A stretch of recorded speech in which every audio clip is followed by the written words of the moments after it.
All right, we are right around the corner with summertime here, Yeah. but the warm weather, you're going to get ticks too, and that's what we're going to be talking about. Yeah, experts say this year may just be one of the tickier ones. Okay, that's a word. So UI Health's Dr. Ryan Knodel is here with the tips to keep yourself and your kids tick-free. Welcome to the show. Thanks for having me. Okay, even during the commercial break, we were just talking about all these myths about ticks. Yeah. But let's just start off. Like, what do we need to look out for when it comes to ticks this summer? For sure, yeah. So ticks are related to spiders. They're found in nature, forested areas, kind of taller grass and stuff, and we come into contact just by doing the recreational things that we do with our families and kids throughout the summer. These are typically like in, again, the bushier areas, not so much soccer practice and parks and such, but the forest preserves are going up north and such. You'll encounter ticks that way.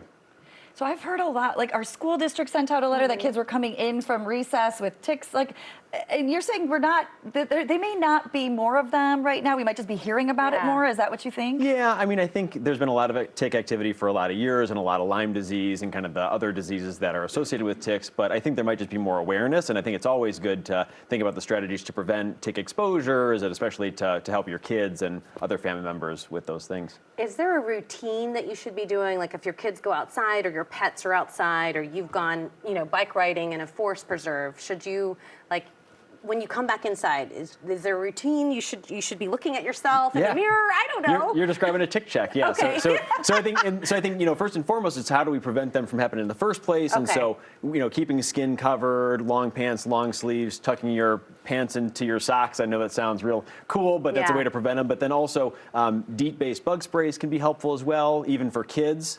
Don't apply to the face or open wounds, but those are helpful. But then tick check. So after you've been out, checking yourself, checking your kids, checking pets and such. Ticks love warm, moist areas, so if they get on our skin, they tend to go to places like behind the knee or the armpit or the groin or the belly button. And so taking a really good care to check meticulously. They're really small, so they can kind of blend in, almost look like freckles or moles and such. So, but quick identification is really important.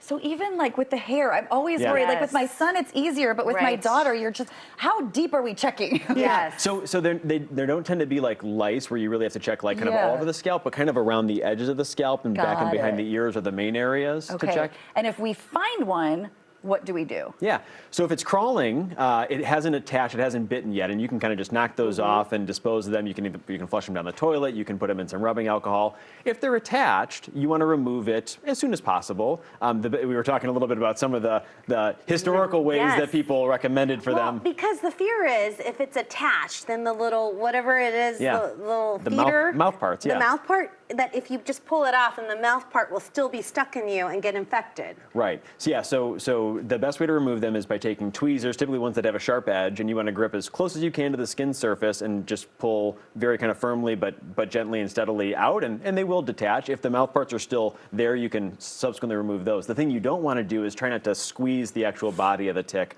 while you're removing it, because that could cause a higher risk of some of the infectious bacteria from being kind of injected. Oh, so it'll maybe regurgitate it? Exactly, that's what they do, Okay, gosh. As appetizing as that sounds, So if we take it off, do I still have to take myself or a child or a dog or a pet to the doctor, or is it at that point we're okay and then we're just looking for the bullseye? Great question, yeah. So I think the important thing I'd like people to take away is that not all tick bites are associated with illness and such, and many people who will get tick bites or bitten by ticks won't suffer problems. If you have one and you remove it, it's important to just monitor it. Look for flu-like symptoms, fevers and chills, achiness, headaches. That bullseye rash is very classic for Lyme disease, but it actually happens in the minority of cases. So generally just watching for redness around that area. And if you see any of those signs, coming into your pediatrician, family doctor, urgent care and such, the longer the tick has been attached, the higher the risk that there's a transmission, but that's typically at least 36 or 48 hours later. So if you've done an outdoor activity, do a tick check, even if one is attached, and remove it then, it's actually fairly unlikely that you'll have been at risk for the infectious problems. So after I remove the tick, do I need to put alcohol on the wound, like where it was attached? Or? Alcohol, soap, and water, just wash it off and such.